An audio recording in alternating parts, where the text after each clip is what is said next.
Good morning everybody and welcome back to the channel. Welcome to Granholmen. It's a beautiful place here, close to Moya, if you know the area pretty well. And today we're going to do a comparison between the Code Zero and the Gennaker we've got for Aurora back there. I've been promising I'm going to do this for a long time, so it's about time I just get on and did it. We're going to set up the sails first of all.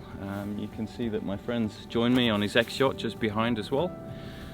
So we're going to rig up probably the Genaker first, and we're going to do a sail down Canholmsfjorden and see what we can do with the sails, and we'll be testing to see what angles we can get out of the sails and where they fit best, and then I'll show you more or less how they work and all the details about them as well. I hope it's going to be a good one anyway, and we'll see.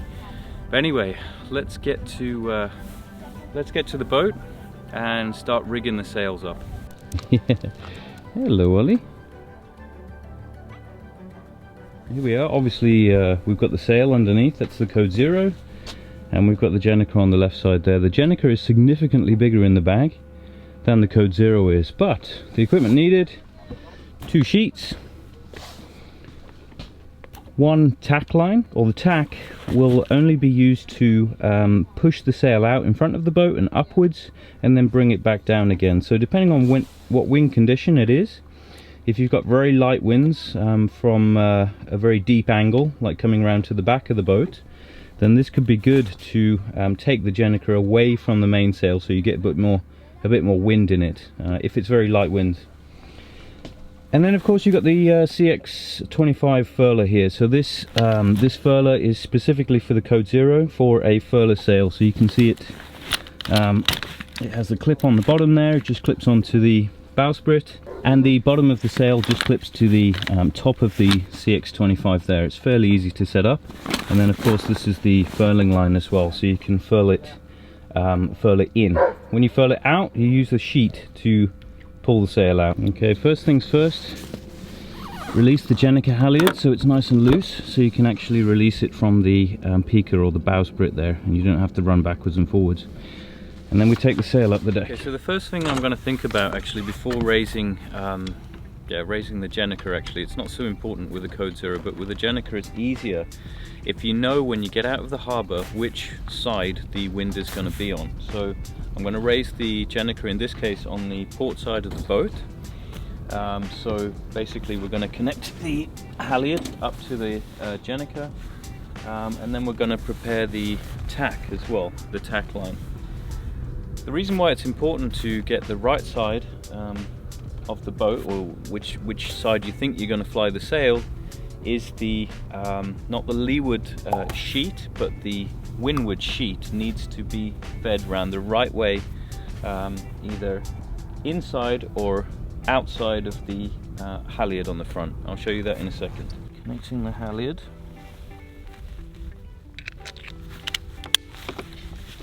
Right, always make sure that with both of these sails, with both the Code Zero and the Gennaker, you've got the swivel on the top.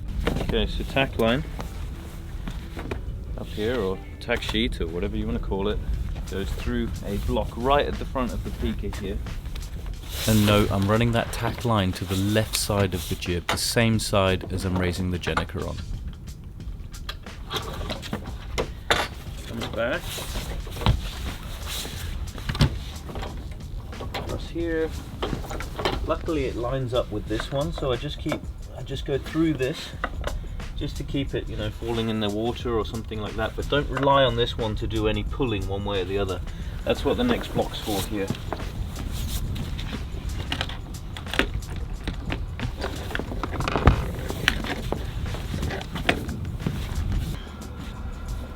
That's going to be going around that back winch there. These winches are going to be used for the sheets. All that I've got on the end of the tack here is just a soft shackle, basically, and that will connect to the tack. And obviously make sure that your tack is on the same side that you're going to raise the sail on, right? So just put that on the tack here.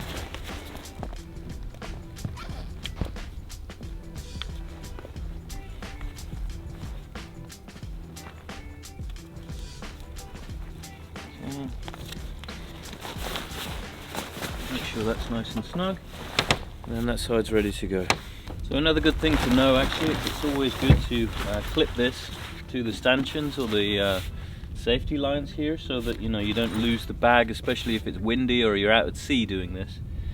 I did raise the code 0 actually while we were in quite a swell out to sea, and let me tell you, it takes at least 2 or 3 times as long if you're on your own and you're trying to grip hold of the boat and you're trying to get that sail up. So it's always a good idea to do this while you're in a nice harbour and everything before you go out. It's so much easier, I can tell you that from experience. Okay, now comes the time to pull the sail up. We've got the sail on the side of the radar on this side of the mast, so just got to be careful of the radar, but just guide the sail up as Tanya pulls it up.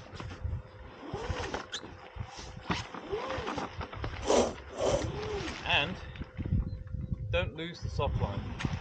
It's really important with the sheets as well, outside of the shrouds, never inside of anything.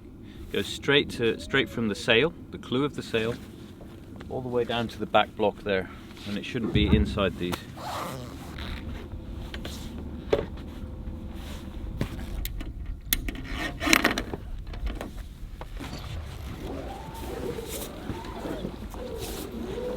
With this Gennaker, it's actually done with a sock, which makes it actually pretty easy to get down when the winds get up. I know from experience with the code 0, being as it's on a furler, when the winds get up and when the pressure's in the sail, it can be a lot more difficult actually to wind up than just pulling down the sock. So with such a big sail, comparing the code 0 to the Genaker, the code 0 is about 89 square meters. This is around 129, so there's a lot more power in this sail.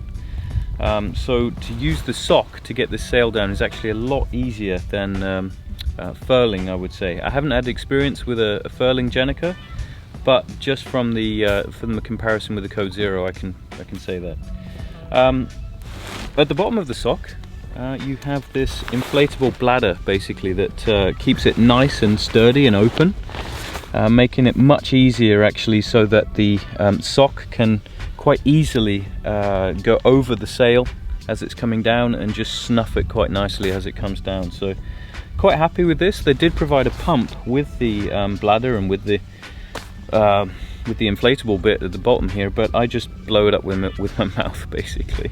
I know it's probably not that great, because you're getting whatever's coming out of my lungs in the bladder, but I'm sure a bladder can't be that difficult to replace either. So I just do it the easy way rather than getting the pump out, but they do give you that with the sail. So you just blow this up, make sure you just put the valve in before you blow it up. Just put the cap on, and then we're ready to go up. Next thing to do is find the clew. Now the leeward sheet, it's quite easy to clip on, you just bring it straight to it, and then that clips straight in there. Always check these. I have had them come apart sometimes, probably with the string, because the string has got trapped sometimes. But just always check. Just give them a little safety check like that. And you can see what I've done is just tied the sock down now. I'm going to need to take that off when I come out, because the mooring line is on there. This sheet, however, you need to think a little bit about where this is going to go. Okay. Obviously, it needs to go in front of the furler here, in front of the jib furler. Okay. Whether you put this sheet on the inside, in between the furler and the Gennaker itself, and then bring it on the inside of the Gennaker, will mean that you're deciding whether you want to do an inside jibe or an outside jibe later on if you jibe the sail. So I prefer actually to do an outside jibe with this Gennaker. It's a nice and light sail, and it will go all the way around the front of the boat, and then you can pull it up with the other sheet, with the whichever sheet that you're tightening onto. So if you do an inside jibe, it means that you're going to jibe the sail in between itself and the jib sail, which means that it's got a very small window to go through. You can do that. I did try that with the code 0. It's not that easy to do with the code 0 because it's a more stiff sail actually. This is more, this sail is very easy to pull through and it just slides through, whereas the code 0 is sort of halfway between this and a normal sail, I would say. So I'm going to run this sheet, this windward sheet now, because I'm going to raise the Gennaker on the leeward side, on this side of the boat, and I'm going to run it all the way around the sail and then connect that to the clew.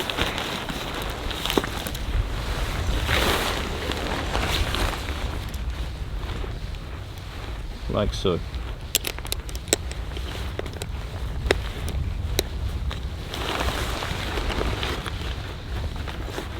Then, little safety check. So one thing I was a bit curious about actually, and I haven't had time to ask Elvstrøm Sails, is the sock. This sock, ideally, it would be nicer if it came down a little bit lower actually, but perhaps there's a good reason for this, why it's all the way up there. I think is perhaps you can hold it down like this and then tie it down. I'm not really sure, but it would be good if it's just snuffed a little bit more of the sail down here, so I didn't have to tie it up. Now, I have to use some sail ties just to keep it together while we go out there, and almost lost one of those. And yeah, before I get the sail out. Otherwise, you know, this amount of sail, it will be flapping around and it will actually cause some windage on the boat for sure.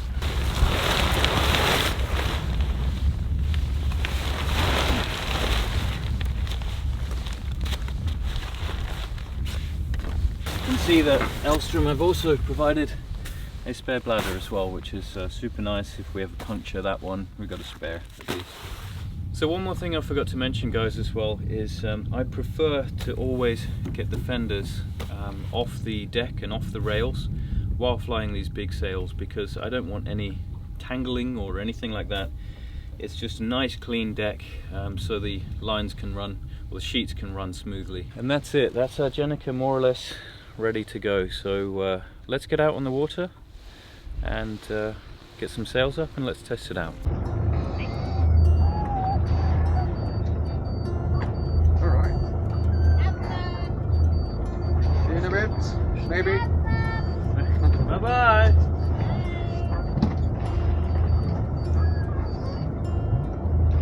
So guys, we've come out into Gennaker now, and there's absolutely almost no wind. There's 2-3 knots of wind, so I'm hoping it's going to fill in a little bit. But you know, you have to work with what you got, so sorry guys, but there's going to be a lot more footage with the Gennaker, and there's already been a lot of with the Code Zero, so just look back at that if you want to really see the benefit of these sails. Just preparing to raise it now, and yeah, with this light wind we need it a bit more apparent rather than going dead downwind, otherwise it's not going to fly, it's just going to collapse on itself. Ideally with the Gennaker, it's good if you have at least sort of 4 knots of wind. My good pal Emil here is helping me out today. We've already got the mainsail up, and of course in these light winds I don't really need the mainsail up. It's always nice to have, but I usually raise the mainsail up when flying these sails because you want something to be able to blanket the big sails and try and get them down, or to stop the wind getting into those big sails, so it's easier to take them down.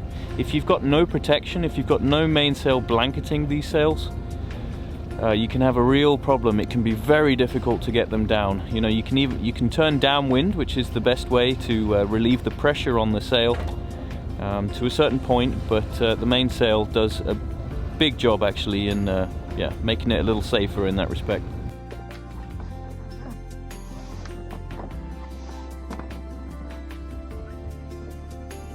This. Yeah.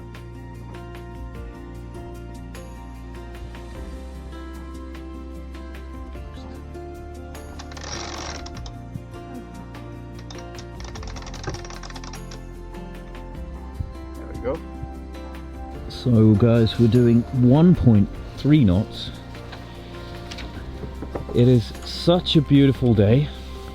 We've just raised the Gennaker.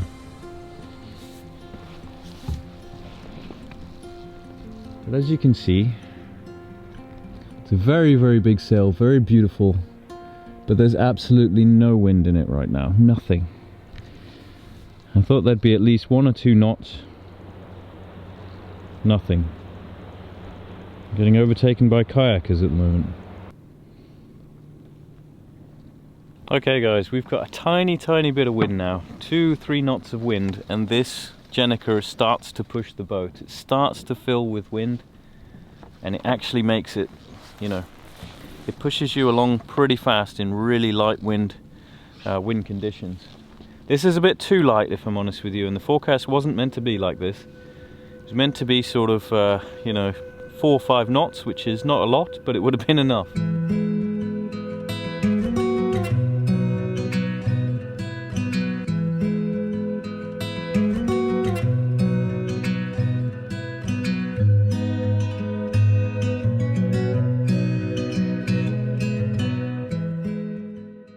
So as you can see, guys, I was really out of luck with this day, with the day that I chose to test the Code Zero and the Gennaker. So what we'll do is we'll go back to the summer and I'll show you really what the Gennaker can do. We've just come out of Elvstrøm, got the Gennaker up, and she's really powered the boat up. I'm quite lucky because the wind is sitting at roughly 110 degrees apparent wind or true wind angle, I think. So we can just about fly the Gennaker at that angle. You can see up there she's starting to flap at the front there a little bit. You know, any further upwind and it'd get a little bit worse. So maybe you could fly it at 105, but no more than that upwind. East now, so we're now at 120, a little bit better. 8 knots of boat speed in 9 knots of wind. So this is the Gennaker fully sheeted in, so that's about as flat as she gets.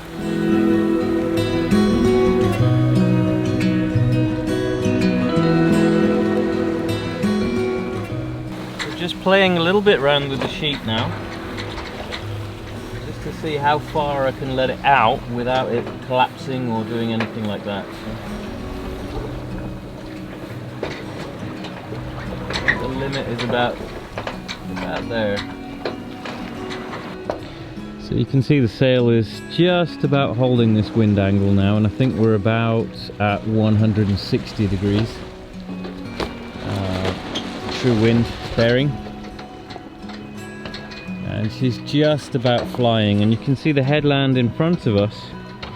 We can't head directly towards that because then we would be almost completely downwind, but not quite enough to put the mainsail on the other side, so we'd have problems sailing or flying those sails.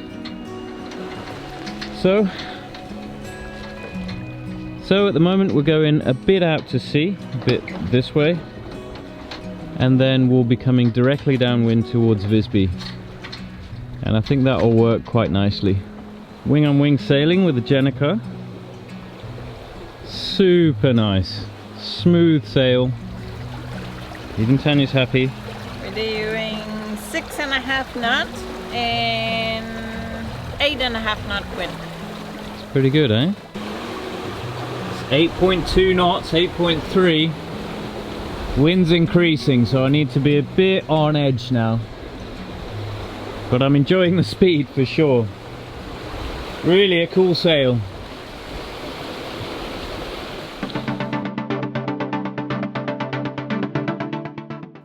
Moving on to the Code Zero. Now this just shows a fantastic sail that we had from mainland Sweden across to the island of Gotska Sandön. Winds were coming a little aft of the beam at around 16 to 18 knots, but we were doing around 9.5 knots. We were absolutely steaming towards the island, and I remember it as one of the best sails we ever had. When going further downwind, you can open up the luff of the Code Zero by easing the halyard, like you can see here. Then when you're going upwind, you tighten up that luff and tighten the sheet also to make the sail very flat, so you can go very high upwind. You can also use the Code Zero to go downwind in most cases, provided you've got enough air to fill the sail. Obviously the Gennaker will be better for this.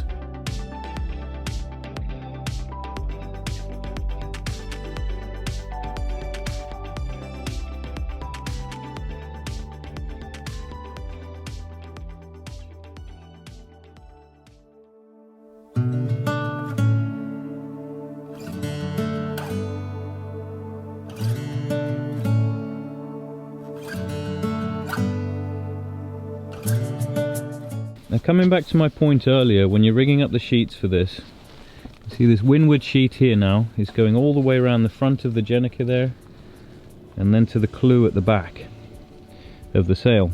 And that will mean that if we were to jibe this sail as it comes around the front of the boat, the clew will go all the way around the front, around the bow, and then you can tighten the sheet on the other side and make sure the other one's loose, and it will spin right round the front of the boat without any issues. The other way you could do it is if this sheet was going in between here instead, then you could do an inside jibe, and actually it makes it a little easier to manage the sheet because the sheet isn't dangling around so much. You've got a shorter distance for it to travel, but in my opinion it's a little more tricky to do an inside jibe.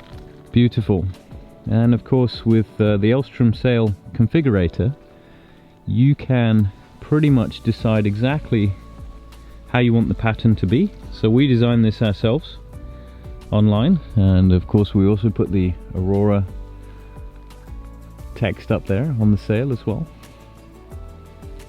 But this is such a great sail. We really love this one. This sail can catch you out though, don't get me wrong, especially inside the archipelago like this, when you've got a lot of islands and maybe you've got a lot of boats around you as well. If the wind gets up and you know, you start having problems with a big sail up and you start gaining speed and you have to go down on the wind when the channel is small, you've got to be a little bit careful of that. But out at sea, when you've got an open sea, it's absolutely perfect. I'm really glad we bought this one, it makes a big difference. 3 knots of wind, 2.3 knots of boat speed. Not too bad, considering we've almost got nothing. I know that I said I would get the Code Zero out and compare the two sails, but with this light wind there's actually no point in getting that Code Zero out whatsoever. It's not going to fly in this light wind. This Gennaker is just about flying, and the material, like I said earlier, is much thinner on this Gennaker, so it can handle the lighter winds, you know, more than the Code Zero can. So when would you fly each sail? Code Zero can more or less fly as high as the jib can. When you're going upwind with the Code Zero, I wouldn't fly it in any more than sort of 10 knots of wind. When you start going downwind, so the Code Zero can more or less fly from, I'd say about 35-40 degrees down to about 100, 110, something like that, if not a bit deeper actually. The Genaker, the highest it can go is about 110 degrees down to about 160. With the Genaker, I wouldn't fly it downwind in more than sort of 16 knots of wind, and then no more than 9, maybe 10 when the wind starts to come further forward. So that just gives you some idea of the numbers there. Now let's take a look at the polars given by Elvstrøm sails for the Code Zero, and in reality you can actually push these sails a little further outside of the envelope in our experience. So for example, the Code Zero, we've had less than 45 degrees upwind, and we've had all the way down to 135 degrees downwind. So our Code Zero can more or less cover all of those wind angles. But of course, if you're racing, you're going to have a lot of different sails that you can switch between and use the optimum one for the perfect wind conditions. With the Genaker, actually, it's a similar story. You can see behind the Elvstrøm XL, there's the Genaker. It comes up to about 125 and goes down to 165. As you saw from the video, I was flying it at around about 110, down to about maybe 160, 165. So, you know, like I said, you can push these sails a little further outside the envelope if you're careful. What we've also tested with this sail as well is the sock in slightly heavier winds, and I've actually brought the wind forward to get a more apparent wind, to get more wind into the sail, and then I've asked somebody to pull the sock down when the sail's got a lot of pressure on it. And that sock up there makes it super easy to get the sail down when the wind starts getting up, and it makes you feel a lot safer. We'll talk a little bit about sheeting the Genaker and how to set it, and Emil is controlling that back there right now, but you can see the front of the sail is just beginning to flap very slightly, and that's the perfect set for the Genaker actually. If it's too flat, then you've wound too much of it in. And of course, if you're going downwind, sometimes it can be good to release that tack so the sail goes away from the boat, and you get more wind in it that way as well. But on the other hand, if you've got a lot of wind, sometimes it can make the sail a little unstable, and it can start to rock the boat a bit, especially if you're wing-on-wing sailing. So you just got to balance it out a bit. So guys, I hope this video has been beneficial to you anyway. If you're in the process of buying either a Code Zero or a Gennaker, I'd really recommend going for the Code Zero first. It can do a lot more wind angles. It can even go downwind. If you fly these sails wing on wing, you can go dead downwind with either of these sails, both the Code Zero and the Gennaker. It's a bit more tricky, especially when the winds get a little bit up. But yeah, you can pretty much work the Code Zero to any wind angle, unless the winds are really light and then it's behind the mainsail. In that case, the Gennaker will work better for you. But it's such an awesome sail, the Code Zero, and I'm sure you've seen me already fly it many times on the channel. And it's a real good tool to keep the boat moving without you turning that engine on. In full disclosure, I did do a deal with Elvstrøm sails. They did give me a discount for the sails, but it doesn't affect my opinion, or it doesn't bias my opinion in any way. So just to let you know that fact, I really love these sails, and the service I've got from those guys has been awesome so far. So no regrets there for sure. Even when the Code Zero had a problem with it, it tore in half. They recognized the fault. I took the sail back to them and they replaced the whole sail for me. So it was very good service from those guys. Very happy with that. But yeah, we're going to abandon for today.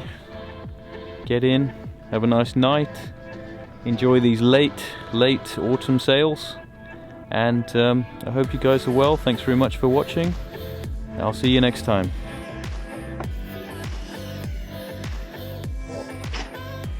It's just falling. No power in anything.